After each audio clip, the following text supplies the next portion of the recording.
I pulled up to my property like I had done hundreds of times before, expecting the usual calm silence that stretched across the trees and the lake at the back of the land. The sun was just starting to dip behind the mountains, casting long shadows across the old gravel road. I was looking forward to a quiet evening, maybe just sitting on the porch, listening to the wind rustle through the pines. But as soon as I rounded the last curve, everything went sideways. There she was, Karen, the self-proclaimed guardian of the neighborhood, the kind of HOA president who thinks a clipboard gives her the power of a king. She was standing right at the edge of what I now realized she probably thought was her territory, waving her arms like she was conducting an orchestra no one else could hear. And then the yelling started. "You are trespassing, get off the property, I'm calling the police." Her voice cracked like glass in the quiet evening. I froze for a second, trying to process what I was seeing. Trespassing, me, on my own land? My first instinct was disbelief. My second instinct was to take a deep breath and try to explain. "Karen, wait, I own this land," I said, my voice steady but tinged with frustration. "I'm not part of your HOA and this is my property." She didn't even blink. Instead, she took a step closer, pointing at me as if she were trying to poke a hole straight through my chest.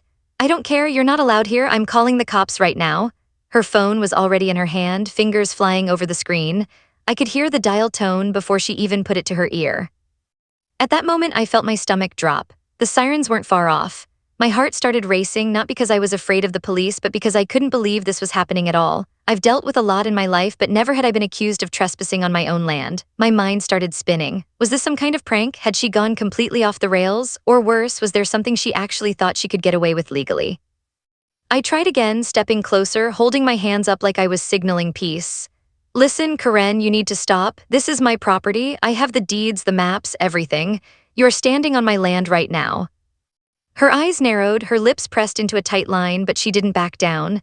Instead, she yelled even louder, as if the volume itself would make me vanish. "I don't care about deeds. You don't belong here. You're trespassing and I will not let it slide." I started to notice the neighbors peeking out from their windows, whispering to each other, unsure if they should intervene. Some were clearly trying to hide smirks behind curtains, but Karen didn't care. She thrived on the attention, basking in the chaos she created.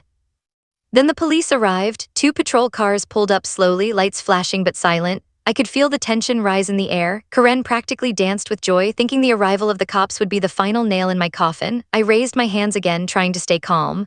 "Officers, I need you to understand, I am the property owner. She has no right to scream at me or call this trespassing. You can check the deed if you want." The officers got out and started looking between Karen and me, their expressions a mix of confusion and caution. I could feel my pulse in my temples, every second stretched out like hours. Karen was talking a mile a minute, spinning a story about trespassers and rules and protecting the neighborhood, while I just stood there taking a deep breath and trying not to snap. As the officers glanced at Karen's paperwork and then back at me, I realized this confrontation was just the beginning. I wasn't sure how it would end, but one thing was certain: I wasn't going to be bullied off my land. This was my home, my family's legacy, and no HOA president screaming and waving her phone could take that away. And yet, even as I thought that, I felt a tiny flicker of worry. What if this went further than just shouting? What if Karen had somehow convinced herself she was legally right? What if this became a full-blown legal nightmare before the day was over? I could see the first hints of trouble brewing, and I knew I had to be ready. The sirens faded into the background as the officers approached us. Karen was grinning, smug and self-assured, completely convinced she had already won. But I had a secret she didn't know, something that would turn the tables completely. For now, though, all I could do was stand there, hold my ground, and wait for the first words that would start this battle for my land. After that first confrontation, I couldn't stop thinking about what had just happened. Karen's screams were still echoing in my ears, and the memory of her smug grin when the cops arrived made my blood boil. I needed to step back and remind myself of something crucial. This was my land. I owned it, and nothing she did could change that. But I also realized that ownership alone wouldn't be enough if she decided to push the conflict further. I had to get organized, understand exactly what I was dealing with, and figure out why she had even dared to stand on my property in the first place. I went back to my office and pulled out the old family deeds. The paper was yellowed around the edges, the ink slightly faded, but every signature, every stamp, every notation screamed one thing: this land belonged to my family. I traced my finger along the borders, remembering walking these exact lines as a kid. I remembered the first tree I had planted, the small garden my grandmother had started, and the creek behind the property where I'd spent countless summer days. This wasn't just land. It was a lifetime of memories, and someone like Karen couldn't just stomp on it without consequences. I also started pulling up old maps, satellite images, and surveyor notes. That's when I noticed something that made my jaw drop. Some of the new homes built by the HOA were literally on my property. How could this have happened? I realized the HOA must have assumed the land was part of their development plan, but they hadn't checked the deeds thoroughly. Karen, of course, hadn't bothered with any of this research. She had only seen a fence, a sign, and an opportunity to assert control.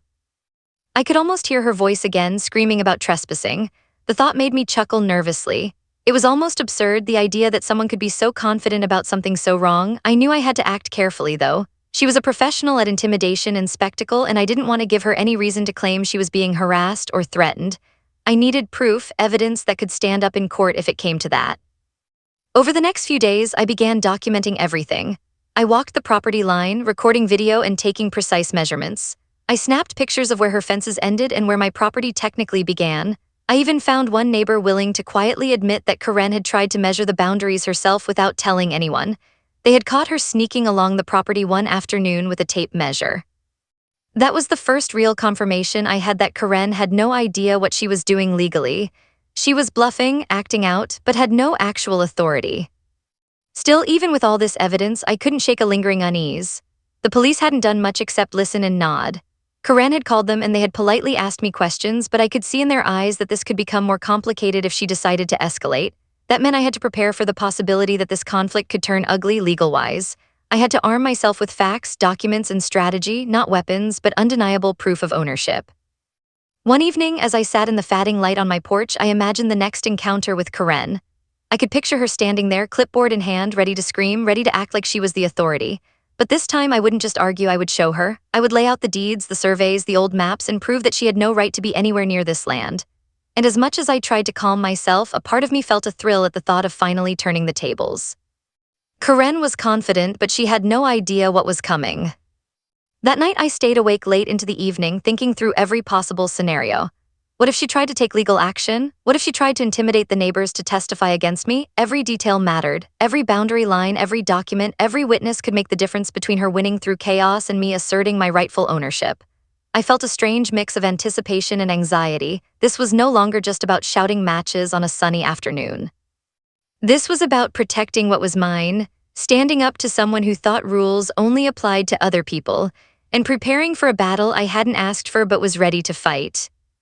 By the time the first light of morning hit the horizon, I had a plan forming in my mind. I would confront Karen again, but this time armed with everything she didn't know I had. The tables were slowly turning, and for the first time since that initial encounter, I felt in control. The land had been mine for generations, and I wasn't about to let some overbearing HOA president scream and dictate what could happen here. Karen might have thought she was in charge, but soon she would learn that ownership isn't something you can fake, and I wasn't about to back down. I spent the next few days walking the property like a detective. Every corner, every tree, every fence post became part of my evidence trail. I was determined to know exactly where my land ended and where Karen's HOA territory began. The more I looked, the more absurd the situation became. Signs were everywhere: no trespassing, residents only, private property, beware of the dog, even though the HOA dogs were all inside their fenced yards. Karen had turned the neighborhood into a fortress of intimidation, and yet all of it was on my land. The irony wasn't lost on me. One afternoon, I found myself standing next to a freshly painted fence she had apparently built without permission.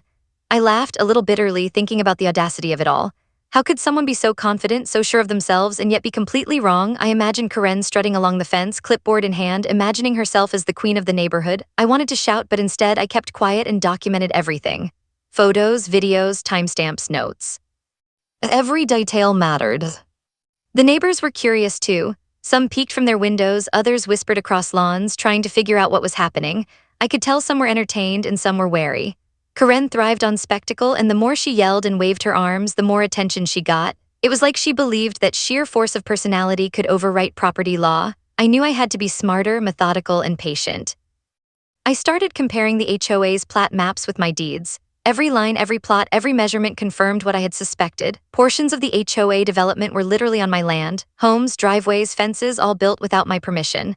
Karen had been yelling at me on land that legally wasn't even hers. The absurdity of it made me chuckle quietly, but I also felt a spark of vindication. This wasn't going to be a battle of volume, it was going to be a battle of evidence. Then came the first real test of patience. Karen spotted me walking along the boundary and immediately called out, "You are not allowed there, step away from the property." I raised my hands in mock surrender, smiled, and said, "Funny, I thought this was my property." she sputtered, anger flaring in her face, but I just kept walking, filming and taking notes.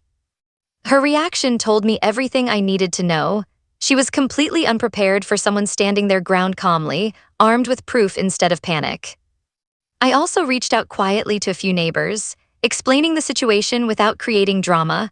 One elderly couple admitted they had suspected the HOA had overstepped boundaries before but had been too intimidated to speak up. Another neighbor remembered seeing surveyors on the property months ago, measuring lines that weren't theirs to measure. Piece by piece, the puzzle came together, and I realized that Karen's entire campaign of intimidation was built on assumptions, arrogance, and ignorance of the actual property lines. Humor helped me survive the stress. I started imagining Karen giving speeches to her HOA board about keeping trespassers off the land while standing in someone else's yard. I pictured her making plans to fine me for mowing my own lawn or putting up a garden swing. It was ridiculous, but imagining it kept my mind sharp and my focus clear. I couldn't let myself get emotional. Karen wanted reactions. She thrived on chaos. I needed evidence, strategy, and patience. One night I stayed up late reviewing all the documents I had gathered. I had old deeds, survey maps, photos of signs and fences, timestamps of videos, and witness statements from neighbors. For the first time, I felt like I was assembling a full case. If Karen tried to escalate, if she called the cops again, or even tried to sue me, I was ready. I knew the confrontation was far from over, but for the first time, I felt in control. And then it hit me. Karen wasn't just wrong, she was desperate. Every yell, every accusation, every dramatic gesture was a sign that she knew deep down she didn't really have the authority she claimed. That realization was powerful. She could scream, she could threaten, she could parade the neighborhood, but none of it mattered. I had the law, the deeds, and the truth on my side. She was a storm, and I was the rock she couldn't move. I went to bed that night with a mixture of anticipation and amusement. The next encounter would come, and when it did, I would be ready. Karen had no idea that her confidence and shouting could never outweigh the evidence I had collected. The stage was set for the next showdown, and this time I would lead it, armed not with anger, but with the undeniable truth that she had no right to be screaming at me on my land. After days of gathering evidence and carefully documenting the property lines, I decided it was time to confront Karen directly. I wasn't sure what I expected, maybe an apology, maybe a reasonable conversation, but I knew I had to try. I took a deep breath, grabbed my files, and walked up to the edge of the property where she usually staged her theatrics. My palms were sweaty, but I told myself to stay calm. I wasn't going to give her the satisfaction of seeing me flustered. As soon as she spotted me, her face twisted into that same self-righteous scowl she always wore. "You are not allowed here," she shouted, waving her clipboard like it was a sword. "I'm telling you one last time, you need to leave before the police are involved." I smiled, keeping my tone even. "Karen, I'm not leaving because I'm not trespassing. This is my land. I have the deeds, survey maps, and all the documentation to prove it. You're standing on property that doesn't belong to you." Her reaction was immediate and intense. She gasped, her eyebrows shooting up like she had been slapped across the face. "That's impossible. I've lived here for years. The HOA has authority over this land. I protect the community from trespassers like you." I could feel my patience stretching thin, but I forced myself to stay calm. Karen thrived on yelling, on chaos, and on attention. If I reacted emotionally, I would be playing into her hands. Instead, I opened my folder and held it up. "Here, let's go over this together. This is your property line, according to the HOA, and this is my land, according to legal deeds and surveys." I pointed to the precise measurements and maps I had painstakingly gathered. She squinted at the papers as if trying to read a foreign language. "Those maps mean nothing," she said, voice rising. "I have rules, regulations, fines. This is a community, and you can't just ignore the HOA." I let out a short laugh, not mean-spirited, but incredulous. "Rules, sure, but rules don't override property law. You don't get to scream at someone for standing on their own land. You don't get to build fences, put up signs, or fine people for something you don't legally control. The HOA isn't a magic force that overrides the law."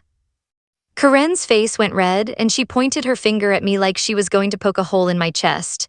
"I'm calling the cops. You think you're clever, but I have the community behind me. They'll back me up, and you'll be in trouble." I could see the neighbors peeking from behind curtains, watching this ridiculous showdown unfold. Some were stifling laughs, some looked uncomfortable, and a few just shook their heads. Karen loved an audience, and it was working in her favor, but I had something better than an audience. I had evidence, and evidence wins every time. "I'm sure the neighbors have opinions," I said evenly, "but opinions don't change the facts. I own this land, and I'm not leaving. You can call the police if you like, but when they check the deeds and surveys, the facts will be clear. This isn't about community rules, it's about property ownership, and that's on my side." Her voice cracked as she tried to interrupt, but I held up my hand. Let me finish. I'm not here to start a fight, I'm here to clarify the truth. The HOA cannot dictate what I do on my land, and screaming at me won't make it so. The sooner we accept that, the better for everyone involved. For a few long seconds, she just glared at me, her mouth opening and closing like she was searching for the right words. The usual fire and certainty were gone, replaced with confusion and anger. It was the first time I saw cracks in her armor. I could almost hear her thoughts. How could this person, so calm, so prepared, be standing in front of me and refusing to back down? And then she did something I didn't expect. She stormed off, muttering about calling lawyers and filing complaints. She slammed her clipboard against her car and drove off, tires squealing slightly on the gravel. I stood there watching her disappear down the road and couldn't help but feel a surge of satisfaction. The first round had gone my way. But even as I felt relief, I knew this wasn't over. Karen wasn't someone who accepted defeat gracefully. She would come back, stronger, angrier, and maybe even more dramatic. I had to prepare for the next confrontation. I had to make sure the evidence was airtight and that when she tried to escalate, I would be ready. I walked back to my porch, the evening sun warming my back, and thought about what had just happened. The first attempt at diplomacy had worked in its own chaotic way. I had stayed calm, presented the truth, and forced her to retreat. But Karen had a stubborn streak that made me certain she would return. The battle for my land was just beginning, and I realized that patience, preparation, and strategy were going to be my greatest allies in this absurd HOA war. The next morning, I woke up before sunrise. The air was sharp, and the mist rolled off the lake like smoke from an old chimney. I brewed a cup of coffee, took a long sip, and thought about what I was about to do. Karen had drawn her battle lines, but what she didn't know was that I had already prepared mine years ago. When my father passed down this land to me, he'd said something I never forgot. Paper is power, son. You can't outtalk a fool, but you can outright one. That's why I had every document, every deed, every line of survey marked, notarized, and filed away in both physical and digital copies. I called up an old friend, Dale. He was a licensed surveyor, the kind of guy who still carried his compass from the 70s like a badge of honor. "You sure you want to stir this up again?" he asked me over the phone. "Stir? Karen's been serving the pot for weeks. I'm just bringing the spoon," I said. He chuckled. "All right, I'll bring my team tomorrow morning. Let's see where their little picket fences really stand." That day, Karen wasn't around. Maybe she was plotting, maybe she thought I'd already backed down after her police stunt. Either way, I used the quiet to take a walk down the property line. Every few feet, I saw another little piece of her HOA's overreach, a mailbox here, a decorative light post there, even a freshly planted HOA property, no trespassing sign jammed straight into my soil. I swear the audacity of that woman could power a city. The next morning, Dale and his crew rolled in with their tripods and laser levels.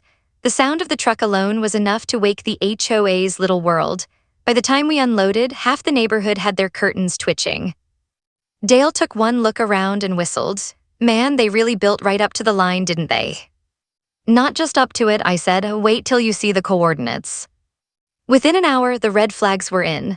Literally. Each little plastic flag marked a boundary point, and they all told the same story. Karen's HOA had extended over the property line by a good 15 feet. Their precious walking path, mine, that brand new security gate, mine, and the community sign that read "Welcome to Lake Ridge HOA," sitting smack in the middle of my land. Just as Dale was taking the final measurements, we heard the familiar screech of tires. Karen's white SUV came rolling down the street like it was about to enter a parade. She slammed the door, sunglasses on, clipboard in hand, storming toward us. "What is the meaning of this?" she demanded. "Boundary survey," I said without looking up. "You can't do that here, this is private HOA property." Dale let out a low laugh. "Ma'am, according to county records in this survey, you're standing on his private property." Her face went pale for half a second before snapping back into that familiar fake confidence. "That's absurd. We have maps, documents, bylaws." "And I've got a deed," I cut in. "Filed 20 years before your HOA ever existed. If you'd done your homework, you'd know your entrance is built on land you don't even own." She blinked hard. That's not possible." "Possible," I said. "Karen, you're living it." She stormed back to her car, nearly tripping over one of Dale's flags. She sped off without another word, leaving a trail of dust that hung in the air long after she was gone. Dale packed up his equipment, shaking his head. "You know she's gonna come back swinging, right?" "Oh, I'm counting on it," I said, "but this time she won't be swinging at me, she'll be swinging at the law." Later that night, I printed copies of the survey results and stapled them right next to the HOA. No trespassing signs, my little poetic justice. Each one said, "Property of my name, survey confirmed, date, Unauthorized entry will be considered trespassing. By morning, the neighborhood message board was on fire. Some residents were furious, some confused, others secretly cheering me on. One anonymous comment read, "Karen's finally met her match." For the first time since this nightmare began, I felt like I wasn't the one on defense anymore. But deep down, I knew Karen wasn't the kind of person to accept defeat gracefully.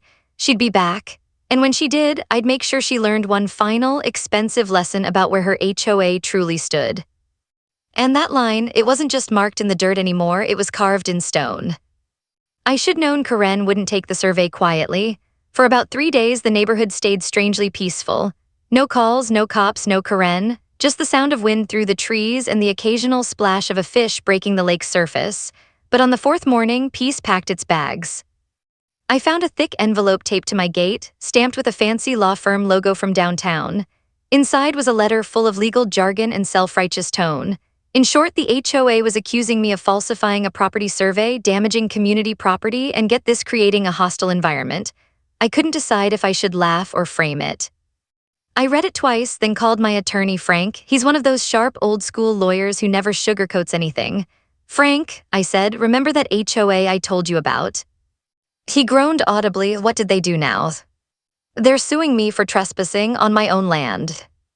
There was a long pause, then a low chuckle. "Well, son, this is gonna be fun." He told me to sit tight and let him handle it, but I knew Karen wasn't done poking. Later that afternoon, I drove out to check the road leading to my cabin, my only access point, except when I got there, something looked off. The usual open gate was now chained shut with a bright red padlock, and right next to it was a brand new sign, "Private HOA Road, Residents Only."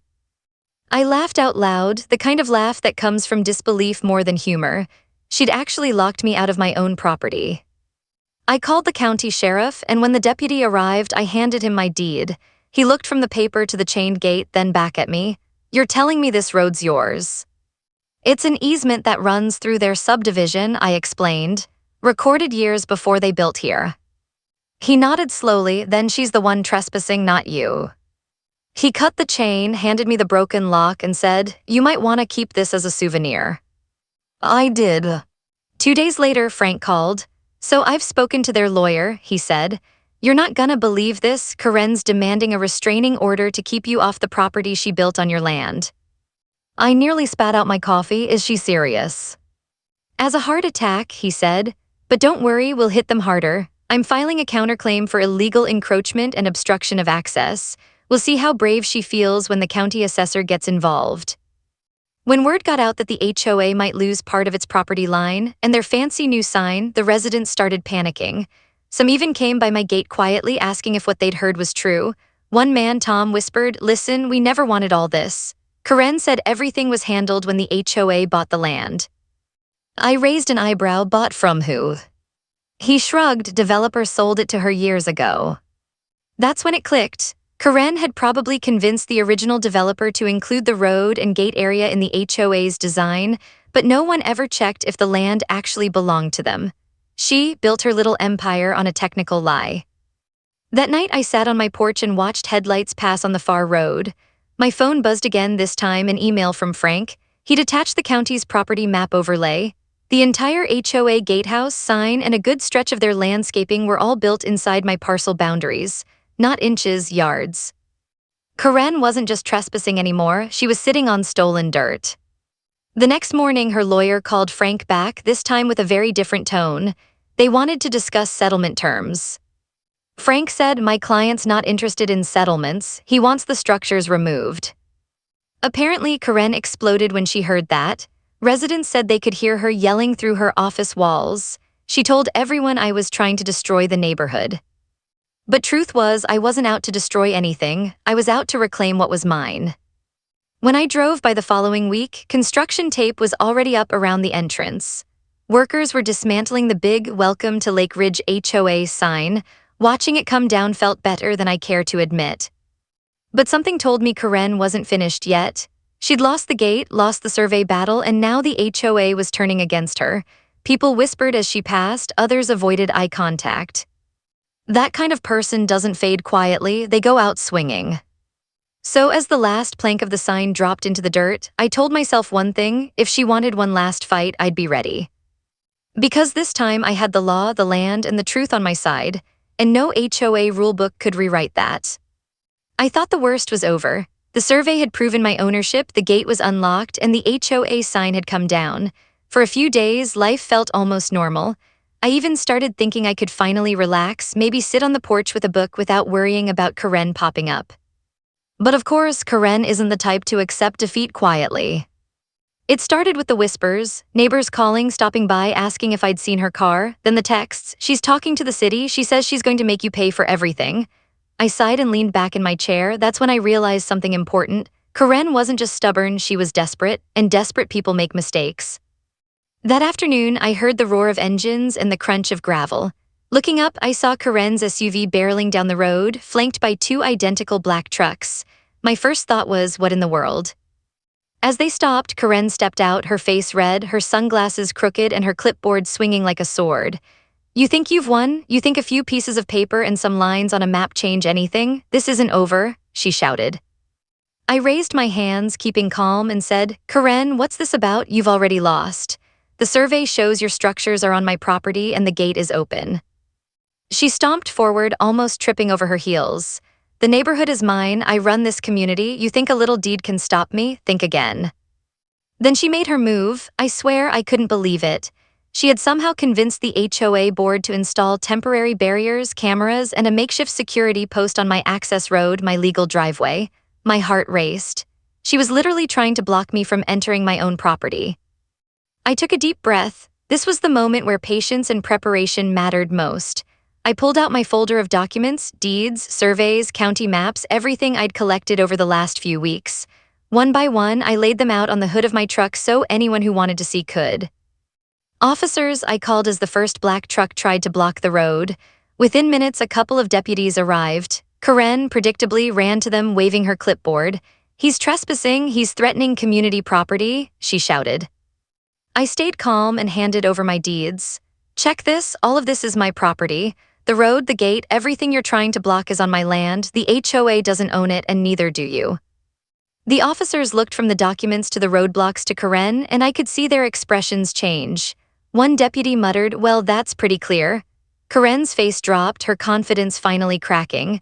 She tried to argue, but without legal backing, there was nothing she could do. I took the opportunity to speak directly to the neighbors who had gathered, trying to follow the chaos like spectators at a circus. This is why you need to know the property lines before you let anyone bully you, I said. This land has been in my family for generations, and no amount of shouting or signs changes that. The neighbors nodded, some applauding quietly. Karen's HOA board members looked embarrassed, shuffling in place as they realized they'd backed someone in the wrong. And Karen, she looked like a storm that had finally run out of wind. By mid-afternoon, the temporary barriers were removed, the cameras disconnected, and the black trucks drove away. Karen stood alone in the middle of my driveway, flailing her arms like a bird trapped in a cage. I couldn't help but smirk. All her theatrics, all her threats, all her attempts to intimidate me had been undone by facts and patience. She finally stomped to her car, muttering and banging the clipboard against her steering wheel. The neighborhood watched in stunned silence. I leaned against my truck, enjoying a rare moment of calm, thinking about how utterly ridiculous the whole situation had been. She had thought her shouting and rules could override the law. She had thought her theatrics could intimidate generations of ownership. And now she had nothing. As the sun began to set, I walked down the driveway, letting the cool evening air wash over me. The property was mine again, truly mine, with no gates, no signs, no black SUVs, and no screaming HOA president. I had defended my land, my family's legacy, and my right to stand my ground. And even as Karen drove off, muttering threats no one would take seriously, I knew one thing for sure. Sometimes the biggest storms come from the smallest tyrants, and standing firm is the only way to see the clouds break. This was victory, not just in law, but in patience, planning, and proof. The neighborhood might whisper about Karen for years, but I would remember this moment as the day I finally reclaimed what was mine and made sure she learned a lesson she wouldn't forget. The morning after Karen's final meltdown, I woke up to an almost eerie calm. Birds were chirping, the lake shimmered in the sun, and the gravel driveway that had been blocked, barricaded, and threatened for weeks was finally quiet. For the first time in what felt like forever, I could walk across my land without wondering if someone was going to scream at me, call the cops, or lock me out. I decided to take a slow walk along the property line, letting my fingers brush the wild grass and the edges of the old fence posts. This land had been in my family for generations, and now it was truly mine again. All those surveys, all those late nights documenting, all the planning, it had paid off. The satisfaction of standing on my own land, free from HOA tyranny, was almost tangible. Neighbors began trickling outside, some smiling awkwardly, some whispering excitedly to each other. Word had spread fast about Karen's final stunt and her spectacular failure. A few came up to me sheepish but relieved. "Thank you for standing up to her," one elderly neighbor said. "We've all been too afraid to speak up before." I nodded, smiling. It's all about knowing your rights and not letting someone bully you into thinking they're in charge of something they are. Even the HOA board members appeared timidly, looking more embarrassed than angry.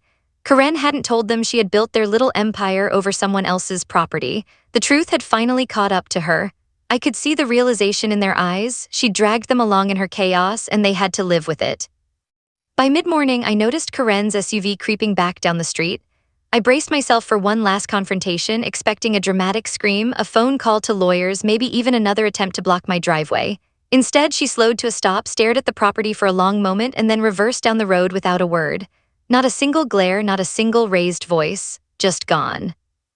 I couldn't help but laugh. She had thrown everything she had at me, screaming, barricades, fake threats, and even the police, and still none of it mattered. Law, evidence, and patience had won.